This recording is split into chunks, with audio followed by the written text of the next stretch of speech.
السلام علیکم ورحمۃ اللہ وبرکاتہ۔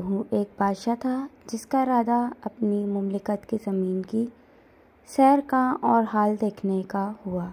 اس کے لیے شاہانہ جوڑا منگایا۔ ایک جوڑا لایا گیا، وہ پسند نہ آیا تو دوسرا منگایا گیا۔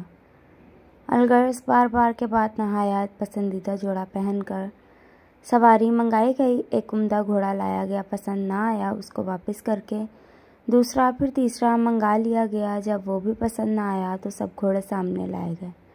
ان میں سے بہترین گھوڑا پسند کر کے سوار ہوا شیطان نے اور بھی ورگلایا اور نہایت تکبر سے سوار ہوا۔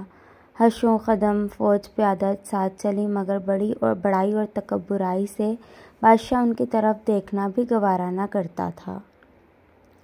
راستے میں چلتے چلتے ایک شخص نہایت خستہ حال پرانے کپڑوں میں ملا۔ اس نے سلام کیا، لیکن بادشاہ نے نہایت تکبر کے ساتھ اس کے سلام کا جواب بھی نہ دیا۔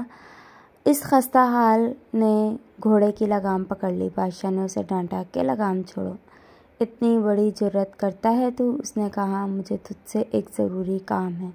بادشاہ نے کہا کہ صبر کر، جب میں سواری سے اتروں گا اس وقت کہہ لینا۔ اس نے کہا نہیں، ابھی کہنا ہے، اور یہ کہہ کر زبردستی لگام چھین لی۔ بادشاہ نے کہا اچھا بولو۔ اس نے کہا نہیں، بہت راز کی بات ہے، کان میں کہنی ہے۔ بادشاہ نے کان اس کے قریب کر دیا۔ اس نے کہا میں ملک الموت ہوں اور تیری جان لینا ہے۔ یہ سن کر بادشاہ کا رنگ پیلا پڑ گیا اور زبان تھرانے لگی۔ پھر بادشاہ کہنے لگا مجھے اتنی مہلت دے کہ میں گھر جا کر کچھ اپنے سامان کا بندوبست کر دوں اور گھر والوں سے مل لوں۔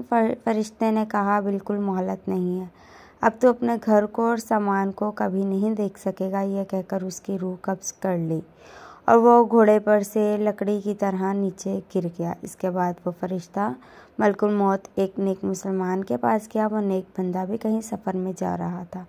اس کو جا کر سلام کیا۔ اس نے وعلیکم السلام کہا۔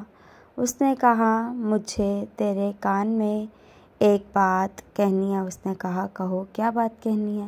اس نے کان میں کہا کہ میں ملک الموت ہوں۔ اس نے کہا بہت اچھا کیا کہ آئے، بڑا مبارک ہے ایسے شخص کا آنا جس کا آنا طویل ہو گیا تھا۔ مجھ سے تو جتنے آدمی دور ہیں ان میں سے کسی سے بھی ملاقات کا اتنا اشتیاق نہ تھا جتنا تمہارے ملاقات کا تھا۔ فرشتے نے کہا کہ تم جس کام کے لیے گھر سے نکلے اس کو جلدی پورا کر لو۔ اس نے کہا کہ مجھے حق تعالی شانہ سے ملنے سے زیادہ محبوب کوئی بھی کام نہیں ہے۔ فرشتے نے کہا کہ تم جس حالت پر مرنا اپنے لیے پسند کرتے ہو میں اسی حالت میں جان قبض کروں گا۔ اس شخص نے کہا کہ تمہیں اس کا اختیار ہے۔ فرشتے نے کہا مجھے یہی حکم دیا گیا ہے کہ تمہاری خوشی کا اتباع کروں۔ اس شخص نے کہا کہ اچھا تو مجھے وضو کر کے نماز پڑھنے دو، اور جب میں سجدے میں جاؤں تو میری روح قبض کر لینا۔ چنانچہ اس نے نماز شروع کی اور سجدے میں اس کی روح قبض کی گئی۔